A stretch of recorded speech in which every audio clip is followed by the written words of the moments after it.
ইসরায়েলের হামলার জবাবে নতুন করে ইরানের চালানো ক্ষেপণাস্ত্র হামলার পর জেরুজালেম ও তেল আবিবে বড় বিস্ফোরণের শব্দ শোনা গেছে। এতে একজন নিহত ও প্রায় অর্ধশতাধিক মানুষ আহত হয়েছেন। পাশাপাশি অন্তত 9টি ভবন ধ্বংস হয়ে গেছে।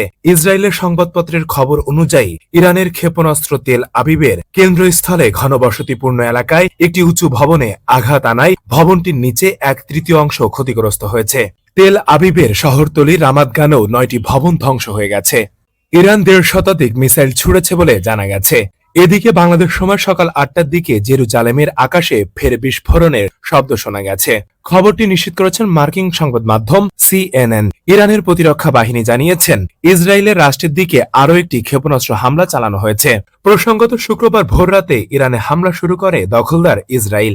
নৃশংস এই হামলায় ইরানের শীর্ষ সামরিক কর্মকর্তা, বিজ্ঞানী সহ অন্তত 78 জন নিহত হয়েছে। দখলদার বাহিনীর হামলায় আহত হয়েছেন 3 শতাধিক মানুষ। এই হামলার উপযুক্ত জবাব দেওয়ার অঙ্গীকার করেছিলেন ইরান। ফেরদৌস সাগর, মানব কণ্ঠ।